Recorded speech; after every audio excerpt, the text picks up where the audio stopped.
I'm going to talk to you today about household responses to food subsidies using evidence from India. So the motivation for this paper was really the fact that food subsidies are a critical form of assistance to poor households, and this is true in many countries around the world, be they developed or developing countries, and this is of course particularly true in India. So eradicating hunger is still one of the Millennium Development Goals. 1 out of every 3 malnourished children in the world lives in India according to the UNICEF. So this is definitely a pressing problem for the country. So the public distribution system is the government's flagship program to deal with food insecurity.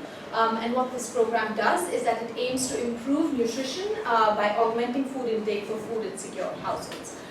So it assures poor households a fixed monthly quantity of cereals at heavily subsidized prices through a network of ration shops all across the country. On average, cereals contribute a large proportion, almost 73% of the total caloric intake for these households.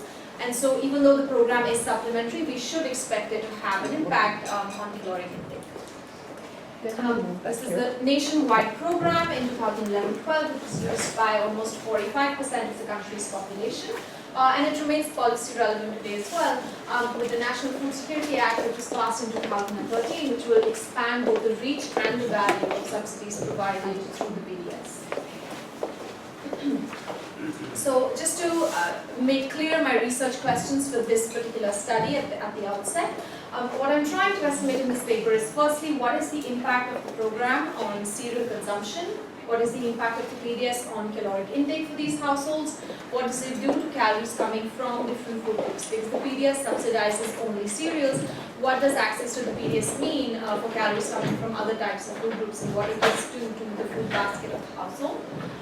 Next, I compare the marginal effect of the value of the subsidy with the expenditure elasticity of calories. And this will start to give us a sense of how effective the PDS really is as a means of getting these households to improve their caloric intake.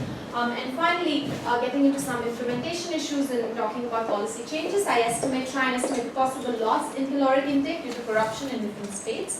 Because as we know, this is a nationwide program, but it's jointly funded by the central and state governments. Implementation is left to state governments, and there's a lot of variation across the country in how the program actually runs. So I try and put a number to the possible loss in caloric intake due to these differences in implementation. And finally, using my estimates, I simulate what the impact of the provisions under the National Food Security Act will be for caloric intake of these beneficiary households. So the research strategy that I employ in this paper is to use previously unexploited sources of variation in the value of the subsidy. And by this what I mean is that the program actually in different states translates into different rupee value of the subsidy for different households, and this happens because of 2 reasons. The first reason is that there are state-specific program rules. So across India, different states set different total amounts of cereal that households are eligible for, and I'll show you exactly what these program rules are for the period that I'm studying. And secondly, even within a particular state, there are some states that index this quota to household size, and other states that do not. So depending on the size of your household and the state that you reside in, the total amount of cereals that you are eligible for actually varies. The second source of variation in the value of the subsidy that households receive is the fact that there are differences between the local market and PDS prices. So PDS prices are typically set for the year, and more importantly, they're not linked in any way to fluctuations, the sort of fluctuations in market prices that frequently occur. And so this leads to within-state variation even across time, which means that the discount that households receive over and above the market price, which on average is supposed to be around 50%, actually varies quite significantly, and especially seasonally from one district to the other, even in a particular state. So just to give you a preview of the results, I find that the program has a positive and significant effect on both cereals as well as caloric intake. And this is in contrast to earlier studies, both which have looked at the PDS as well as studies looking at food subsidies elsewhere in the world that have found fairly small, in some cases even negative effects. I also find a positive and significant effect of the program on calories coming from all different food groups. So the increases or improvements in caloric intake are not just coming through cereals, which are directly subsidized by the program, but they are spread across different food groups that households are consuming. compared to the expenditure elasticity of calories, the effect of the program is slightly smaller. And this is not surprising given the fact that although the PDS is like providing an income transfer to households because it's a supplementary program, but there are transaction costs involved with using the program, and there's also corruption, which means that households don't actually receive the full amount that they're supposed to receive. When I look at the impact on calories in different states, based on whether we know the program runs better or worse, I find that the impact on calories is almost 50% lower in states that are considered to be more corrupt. And finally, I use my estimates along with recent data on caloric intake and the provisions of the National Food Security Act, to try and estimate the impact of the NFSA, and I find that it will lead to an increase of calories by about 66 to 72 kilocalories a day for the current beneficiaries of the program. And again, I'll take you through the details of how I make these calculations. So just to give you a little bit more background on the program, as you know, it's one of the government's most significant anti-poverty programs. It's used by almost 45% of the population in 2011-12. The food subsidy accounts for almost 1% of the country's GDP. And how the program works is that the central government procures food grains at the minimum support price, which is typically set for the year, and it works alongside the free market to distribute rice, wheat, sugar, and kerosene, as well as some other goods in certain states at subsidized prices through a network of almost 500,000 fair price shops that are spread all across the country. Post 1997 is when the PDS became targeted. It became a targeted anti-poverty program, which means that below poverty line households that are identified and issued special ration cards get a fixed amount of food grains every month at about 50% of the economic cost to the government of procuring these food grains. It's jointly run by the central and state governments, which means that while the central government provides a subsidy, state governments are allowed to augment that and increase either the total amount that households are eligible for or reduce the prices in some cases, and also provide additional goods through the PDS. And finally, the way the program is set up, it maintains a uniform subsidized price rather than a uniform value of the subsidy across districts for the reason that I mentioned, which is that while the PDS price is typically set for the year, it's not linked to fluctuations in market prices.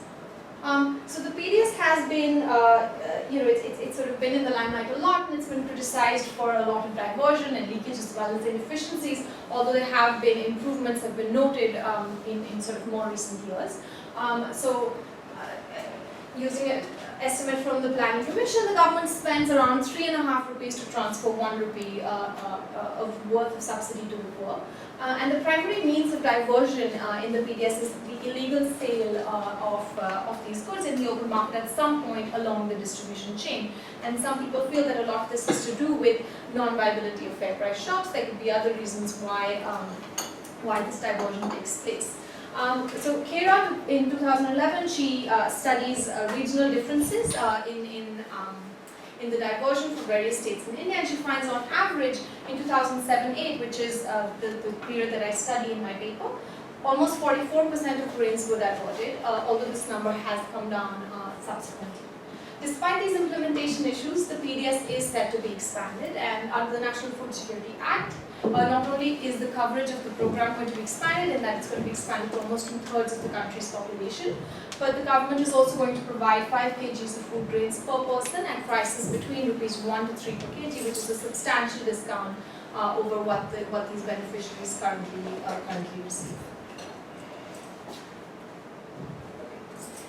So just to put my results in perspective, I want to spend a couple of minutes talking about the historical estimates of the impact of the PDS and what we know. So there are 3 studies that I'd like to talk about here, which are sort of the most closely related to the kind of parameter that I'm trying to estimate in my paper. So Kocher in 2005 studies the PDS before and after it became targeted. So prior to 1997, this was a universal program, and after 1997, the program became targeted. So she imputes a BPL status to rural households before and after the program became targeted, and uses that as a method to try and estimate what the impact of the program is. And she finds that the effect of the program is extremely small. However, there are some methodological issues with the paper, aside from the fact that it uses data from 1993 and 99, and the program subsequently has undergone a lot of changes, and there have also been improvements in implementation. But using BPL status as a measure of the impact of the program, it's firstly subject to misclassification. Secondly, BPL status also gives access to other forms of government assistance, so using that raw measure actually confounds the effect of the PDS with other programs. And the current program is much more generous and has higher participation rates. When the PDS was studied in 1999, the program was much less generous, participation was much lower, and so we should expect that the impact should have gone up. The second paper is by Terozzi in 2005, and he studies variation in exposure to PDS price rises in 1992 in one state, in Andhra Pradesh. And he looks at the impact that this has on the anthropometric outcomes of children.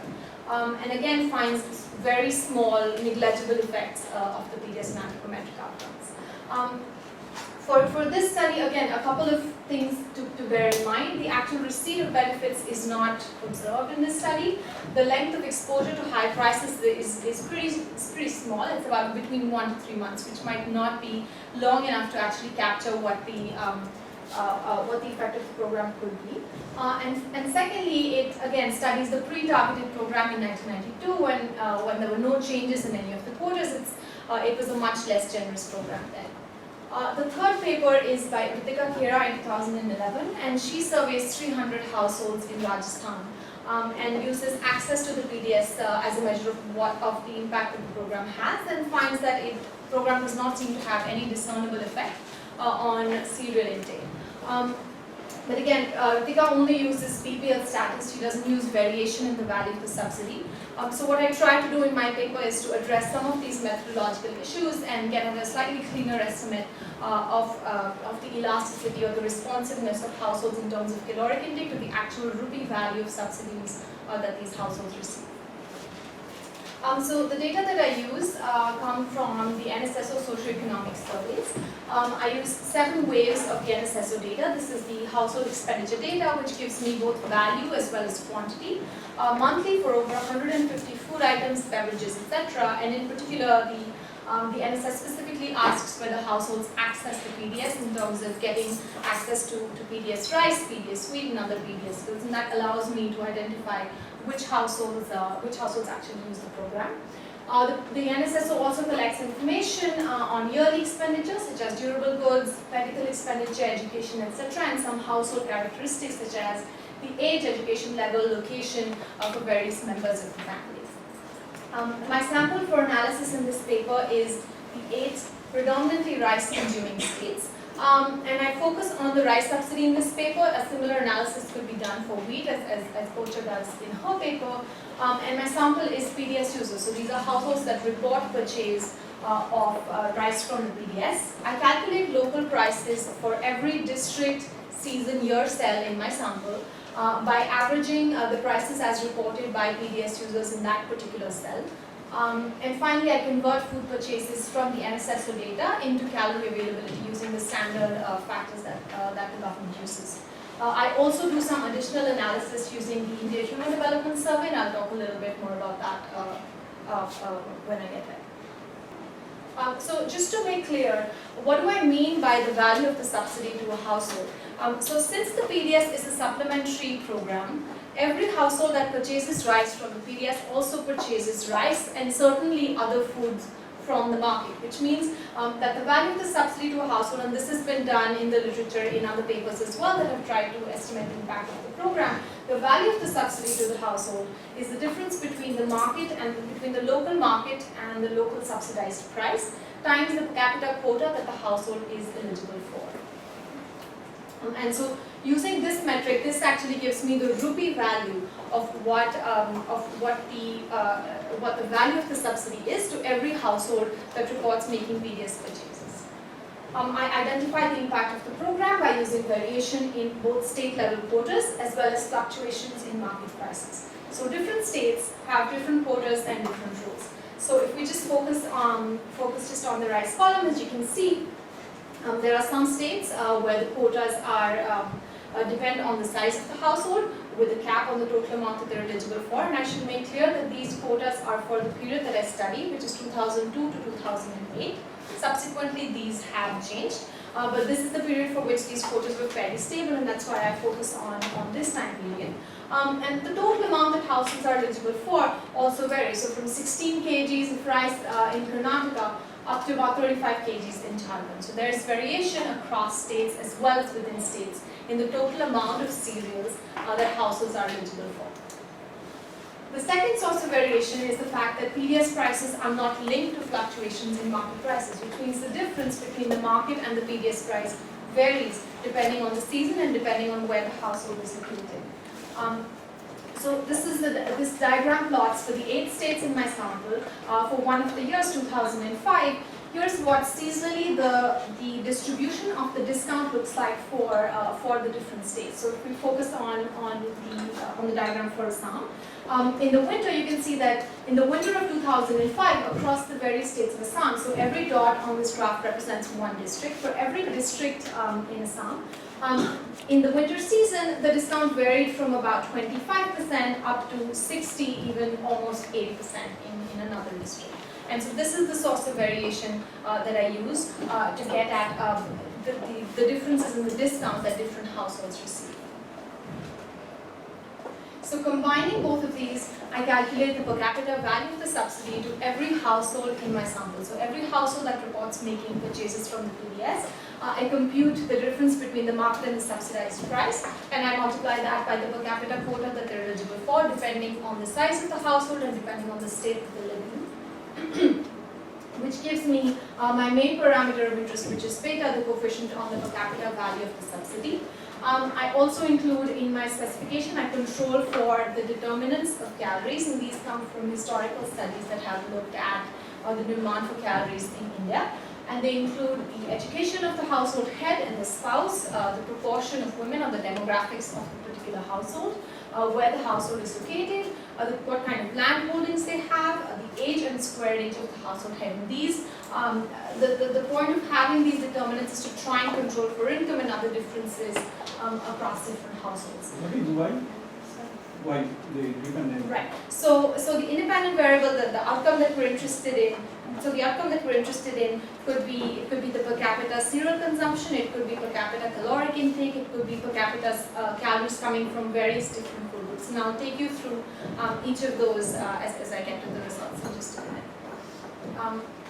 I also include controls in my regression for regional, that's district, as well as seasonal effects, along with state times year fixed effects to control for any other programs that these households may have been eligible for in that particular year, so as to not confound the effect with the effect of the PDS. And I cluster standard errors at the district level. So I make a number of assumptions in my study and I perform certain tests to ensure that none of my results and none of what I'm saying is contingent on any of those assumptions. So the main assumption that I'm making in my paper is that conditional on controls, the value of the subsidy is exogenous or is not affected by any other unobservable factors that might be affecting demand, and that's the point of having all of those controls. And in order to check for that, I perform a falsification test using non-PDS users, so households that are not affected by the PDS.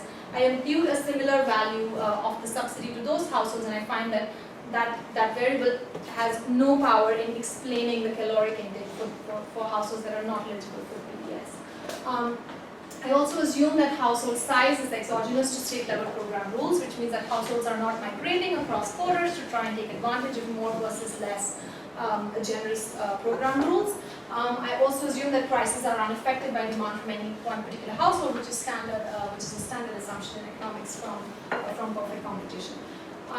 There are also certain sources of measurement and specification error, as there always are with any study. I'm calculating local prices using unit values from the expenditure survey.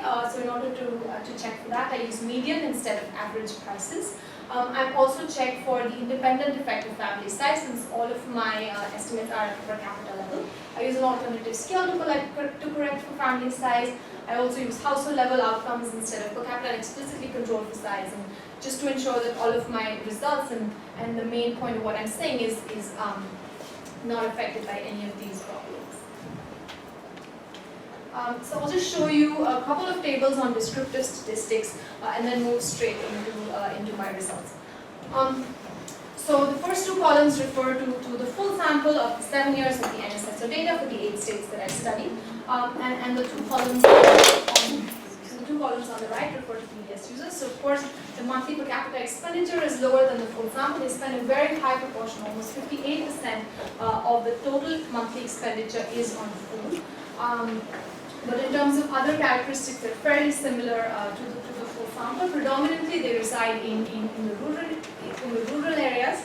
Almost 73% of them are 78% of them are in rural areas, and SC, ST, and OBC households form a large proportion of PDS users as well, which is again to be expected. Next, for my PDS users, so the sample size for my study is around 20,500 households. And when we look at the PDS versus market prices, we see what we expect to see, which is that the market price is on average 50% higher than the PDS. The market price is 50% higher than the PDS price. Households on average receive around 18 kgs every month from the PDS, but purchase much more than that in the market. So 26 kgs of rice is coming from the market. So the program is a supplemental program. It's not providing the entire rice requirements of any household. The food expenditure per capita is around 400 rupees. Compared to that, the rice subsidy per capita is pretty small, around 25 rupees a month. And so that's something to be kept in mind when looking at the elasticity estimates and the kind of effects that we find. As I mentioned before, the proportion of calories for every household from rice and from cereals in particular is very high. It's almost 73% for cereals. So we should expect it to have some effect on calories, even though it's a very small proportion of the total food expenditure for these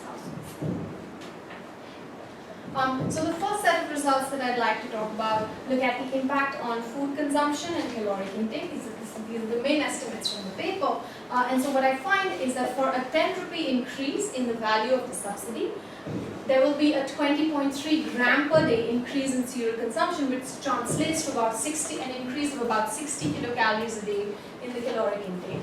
But when I look at overall calories, I find that a 10 rupee increase in the value of the subsidy implies an increase of 126 kilocalories a day, which means that of the total increase in caloric intake due to the PDS, only about half of it is coming from cereals, and the rest of it is coming from other food groups.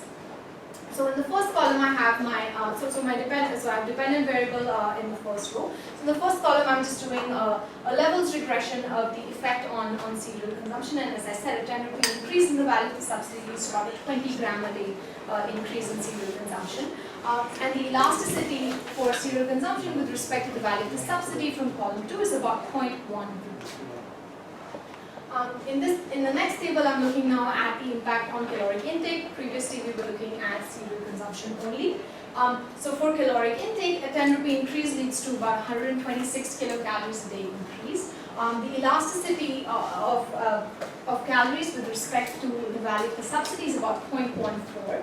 And when we look at the low caloric intake coming from different food groups, so cereals, lentils, fruits and vegetables as well as meat, the program does have a positive effect on calories coming from all of these food groups. And again, that's sort of to be expected when you look at the levels result, and it's encouraging that the PDS is sort of not just, all of the effect is not just focused on cereals. Sorry to interrupt.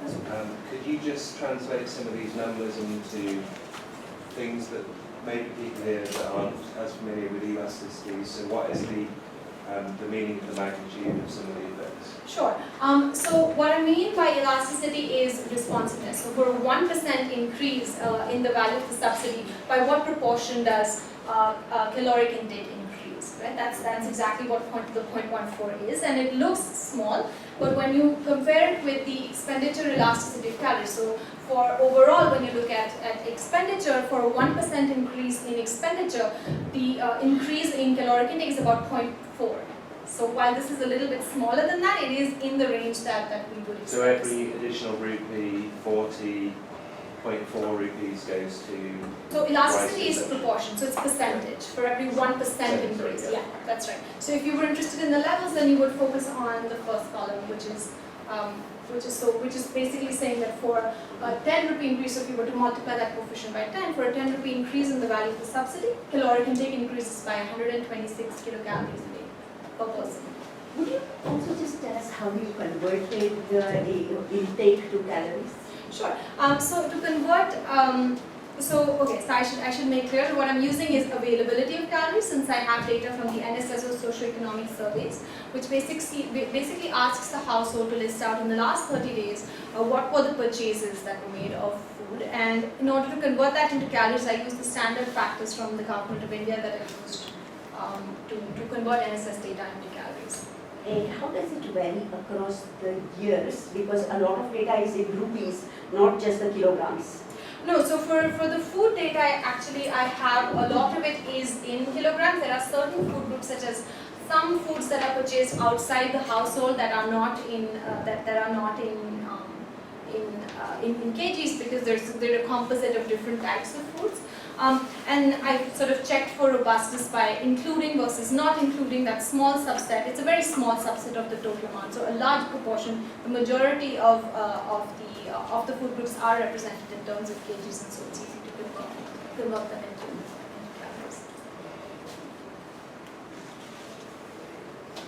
So as I was saying, when we compare the elasticity or the responsiveness of a household to an increase in the value of the subsidy with the responsiveness of the household to an increase overall in expenditure. So for India, the estimate for the expenditure elasticity of calories is about 0.4. This is in line both with historical estimates as well as estimates that are calculated using my sample. And the effect of the program appears to be smaller than the expenditure elasticity of calories. Again, this is not surprising because my estimates are based on the quota that households are eligible for. So it actually includes all of the corruption and any leakages that might happen from the system. So this number is despite all of those implementational issues.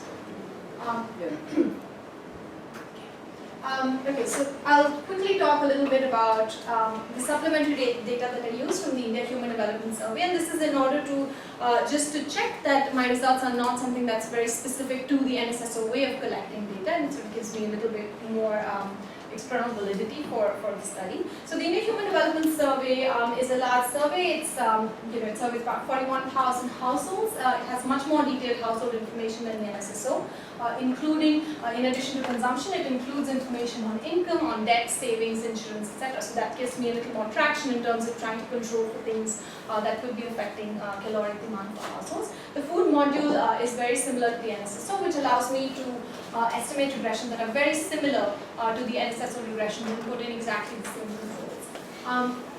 So in the first column, I'm just comparing the expenditure elasticity from the IHTS data with the NSS data. And from the IHTS data, the elasticity or the effectiveness of the program appears to be a little bit higher. But again, it is within reasonable bounds that all of the things that I'm saying with the NSSO data kind of go through. Next in the paper, and I probably won't have time to go through the tables, so I'll just talk about this. I look for heterogeneity in the effect of the program.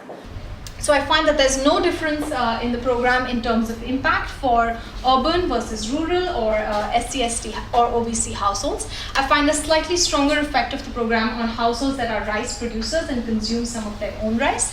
And I find a slightly weaker impact on the lowest expenditure quartile of BPS households. So my last set of results looks at the impact on calories for states that are considered more versus less corrupt. And so I include a dummy variable that an indicator variable for whether the state is classified as being more or less corrupt. And this classification comes from other work, from the Deepika Kher's work, so it's independent of my study. And I find sort of very similar and consistent results with her study, that the effect of the program is almost half. So if an increase in the rice subsidy by 10 rupees overall would increase cereal consumption by 23 grams, in the corrupt states that impact is almost half. Okay, and this follows through for the elasticity as well. And finally, I used my estimates to try and simulate what the effect of the provisions under the National Food Security Act will be. And again, this is at the all India level. Given what we've seen about implementation issues, of course, these would vary from state to state, depending on how successfully the program is implemented in different states. So the NFSA is a landmark legislation which was passed in September 2013. It assures 5 kgs of food grains per person per month to almost 2/3 of the country's population. It reduces prices for coarse cereals to about 1 rupee a kg, 2 rupees a kg for wheat, and 3 rupees a kg for rice. And given the current prices in quotas, what the Act implies is an increase in the per person subsidy from 67 rupees, around 67 rupees to around 82 rupees. And using the numbers on the current caloric intake for PDS rice users, along with my elasticity estimates, I find that the new provisions of the Act, or the increase in the value of the subsidy, will imply an increase of about 72 kilocalories a day for rural households and 66 kilocalories a day for current beneficiaries of the program. The Act also expands coverage to include a much wider net of the population. And using my study, it's difficult to say, to try and accurately estimate what the effect will be on new households that are now going to have access to the program. But we do have estimates from Tamil Nadu, which is a state which has had universal PDS for a long time. And the elasticity estimates from Tamil Nadu suggest that decline in caloric intake for new beneficiaries is unlikely, because the program functions well. Even in Tamil Nadu, where the profile of PDS users is very different, the elasticity estimates are actually higher than the all India average. So conditional on the program being implemented well, there's no reason why we should expect that it would have a detrimental effect on the caloric intake of these new households that would be included in the program. So just to conclude, I find overall that the subsidy has a positive and significant impact on calories. I find a positive elasticity for all food groups. The elasticity or the effectiveness it appears to be smaller than the expenditure elasticity of calories. This is both due to transaction costs. It's the fact that this, while it's like it providing an income transfer, it is not actually an income transfer. The households do have to invest time in actually going to the store and procuring the goods. And of course, there's corruption in that households don't actually receive the full entitlement that they're supposed to receive. And as we've seen, the estimates are much higher in the states, twice as high in the states where the program actually works well. For using the provisions of the National Food Security Bill, I estimate an increase of about 66 to 72 kilocalories a day for current beneficiaries. And in terms of going forward and studying different ways of thinking about how the PDS affects these households, I think district level outcomes for the correlation between district level outcomes of PDS performance and other government programs could be a very useful way of trying to get at some of these implementation issues. And secondly, and this is particularly important given the sharp rises in food inflation that we've seen over the past few years, the impact of protection that the PDS provides from market risk is something that definitely needs to be studied more. So I'll just... Okay, thank you very much.